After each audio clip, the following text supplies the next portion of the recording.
Good evening. Welcome to South Asia Newsline. I'm Yeshi Chanzong. Here are the top stories we are tracking for you on Tuesday, the 18th of May. Cyclone Tauktae leaves trail of destruction along India's west coast.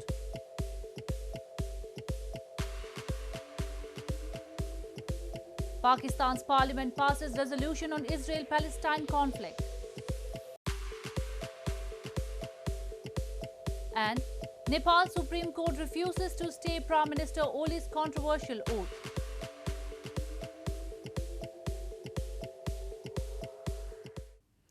And now for all the details.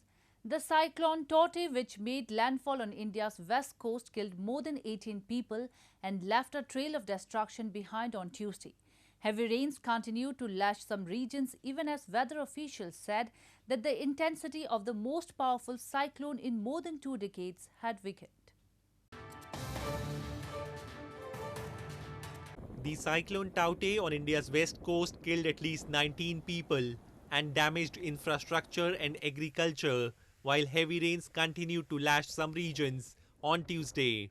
The cyclone, which made landfall in the western state of Gujarat late on Monday, hit power supply in more than 2,000 villages in the state, as 1,000 electricity pylons were damaged.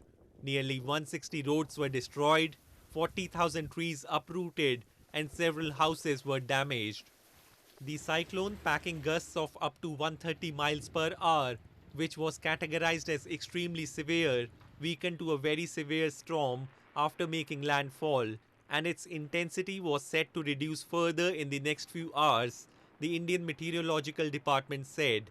Currently, the cyclone has weakened into a cyclonic storm level, and probably in another couple of hours' time or little more than that, it will become a cyclonic system or a cyclonic storm, which is much lower category.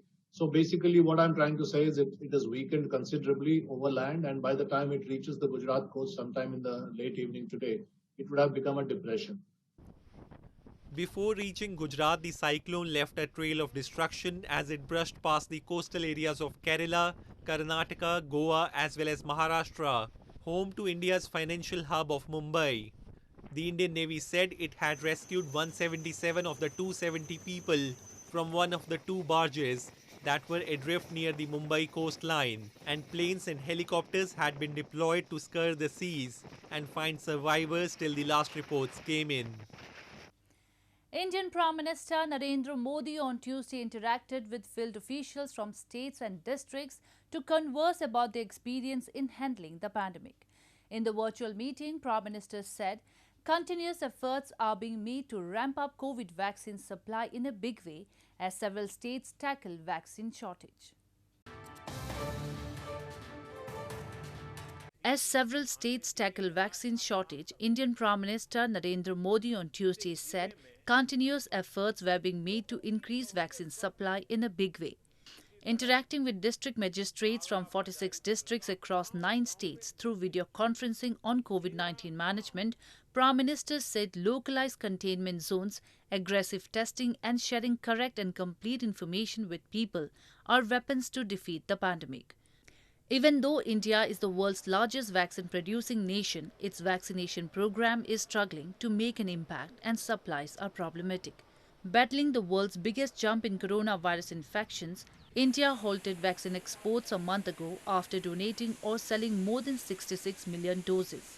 India has been registering a significant decline in the daily COVID-19 cases, but has seen a sharp rise in deaths due to the infection.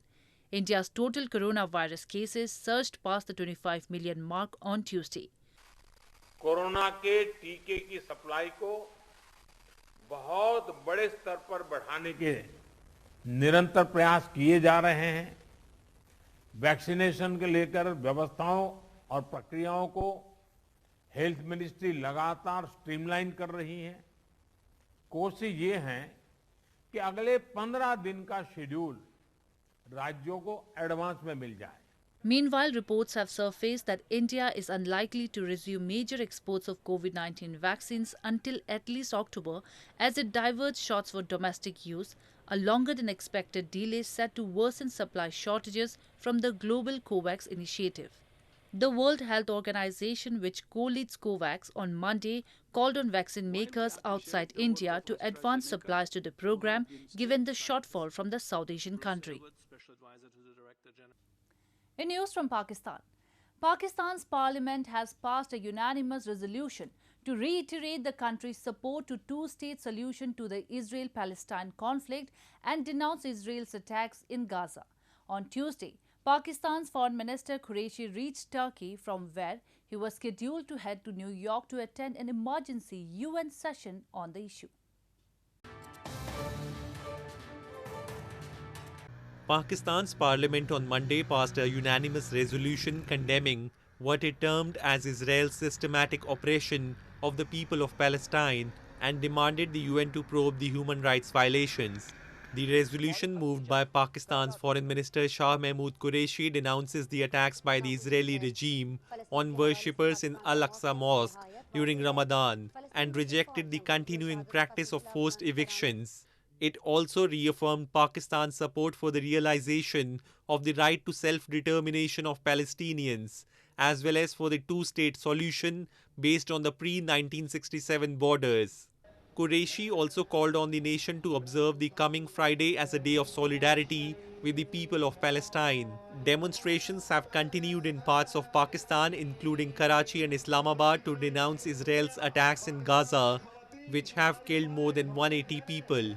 हम यहाँ पर जमा है, हमारे अवाम जमा है, ये ऐलान करने के लिए कि पाकिस्तान फ़लस्तीनियों के साथ खड़ा हुआ है, पाकिस्तान फ़लस्तीनियों को इस मुसीबत की घड़ी में तन्हा नहीं छोड़ेगा. In the latest on Tuesday, Pakistan's Foreign Minister Qureshi had reached Turkey, from where he was scheduled to head to New York, along with his counterparts of Sudan, Palestine and Turkey, to address an emergency session of the United Nations General Assembly to reaffirm their support to Palestinians. In news from Afghanistan, Taliban Islamists have staged a months-long campaign to expand their influence across Afghanistan as the United States began withdrawing troops from May 1 and closed some bases in keeping with a peace deal it signed with the Taliban last year. With the withdrawal of US troops underway, Afghan President Ashraf Ghani has said his country is ready for war with the Taliban. Afghan President Ashraf Ghani said on Monday his country is ready for war with the Taliban with the withdrawal of US troops underway. Ghani told PPS NewsHour, as far as straight-out war is concerned, we are ready. He said the Taliban must accept a political system based on elections, although other aspects were discussable, negotiable. Ghani also said the issue of power may have to be decided on the field of battle if the Taliban gains power and imposes a dictatorial regime. The key to political dialogue is that the Taliban accept that the future political system of Afghanistan is based on elections. That is the fundamental bottom line. Other things are discussable, negotiable, but if that fundamental issue is not granted, then the question of rights and the question of gains that have occurred in the last 20 years, particularly vis-à-vis women, youth, minorities, all walks of life, will be put into question. His comments came as heavy fighting between Afghan security forces and Taliban insurgents resumed on Monday after a 3-day ceasefire announced by both sides for the Muslim holiday of Eid, officials said. Taliban Islamists have staged a month-long campaign to expand the influence across the country as the United States began withdrawing troops from May 1 and closed some bases in keeping with the peace deal it signed with the Taliban last year. Afghan officials say the Taliban have stepped up attacks since Washington announced plans to pull out all US troops by September 11. Moving on to news from Nepal. The Supreme Court of Nepal has asked the defendants to submit a written response, refusing to issue an interim order on a writ petition filed against Prime Minister K.P. Sharma Oli and 6 other ministers. As many as 4 writ petitions were registered, demanding that oath taken by Oli on Friday be annulled because he refused to repeat all the words President Bidya Devi Bhandari had spoken from the written document.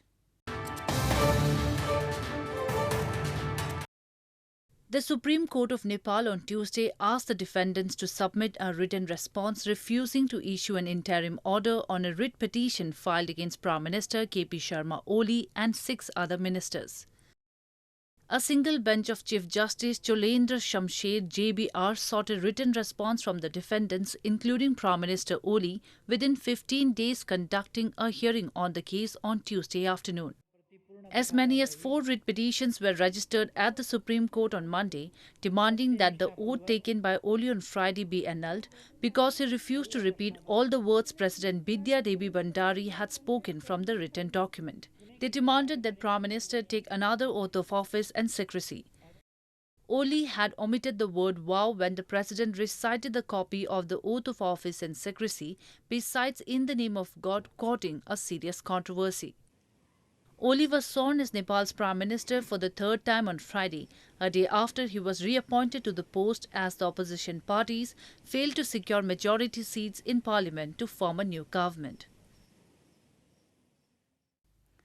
In news from Sri Lanka, Sri Lankan authorities have announced that an island-wide travel restriction will come into force from 11 p.m. on Friday until 4 a.m. on May 25 in an effort to prevent the further spread of COVID-19.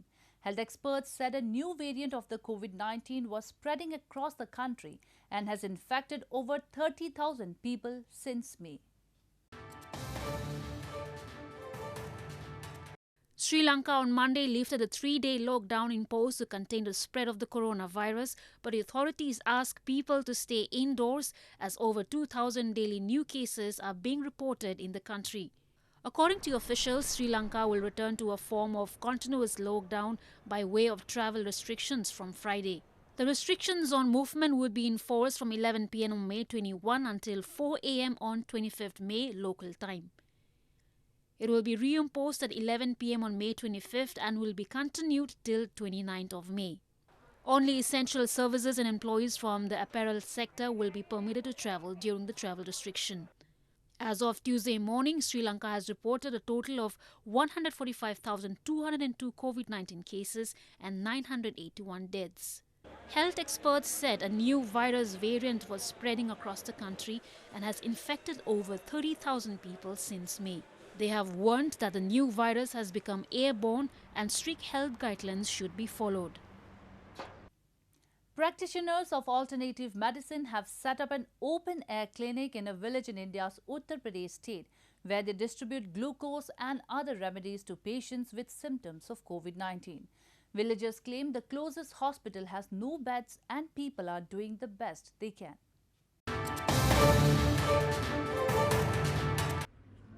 In Mevla, Gopalgarh, a village in India's Uttar Pradesh state engulfed by COVID-19, village practitioners of alternative medicine have set up an open-air clinic where they distribute glucose and other remedies to patients with symptoms of COVID-19.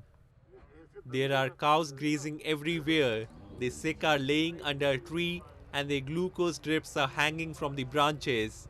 There's no doctor or medical facility in the village and the closest hospital has no beds. Villagers hope that by sitting underneath the neem tree, known for its medicinal properties, will raise their oxygen levels. But there's no scientific basis for this belief.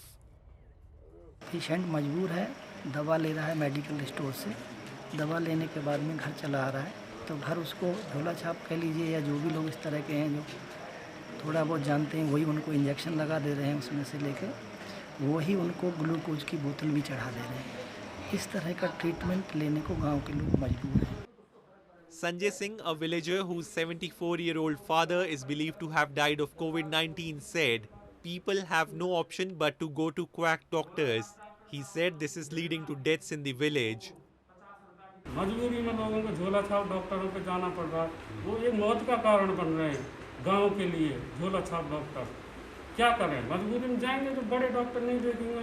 Oxygen का इतना बुरा हाल है कि कोई भी कहीं से मिलने की उम्मीद ही नहीं है. सांस फूलने लगते हैं तो हम लोगों को मजबूरी में पेड़ों के नीचे ऐसे ऐसे अपना लेवल बढ़ाना पड़ रहा है लोगों को. India's devastating second wave of infections has continued to bring hospitals, even in big cities, to a breaking point. In the latest, a medical team had reached the village on Monday to conduct door-to-door COVID-19 tests, reports suggest. Well, that's all we have for you from South Asia this evening. Now, our viewers can watch the show on SouthAsiaNewsline.com. You can also visit us on Facebook.com/AsAsiaNewsline and follow us on Twitter @AsAsiaNewsline. That's all in tonight's edition. We will see you same time tomorrow. Good night.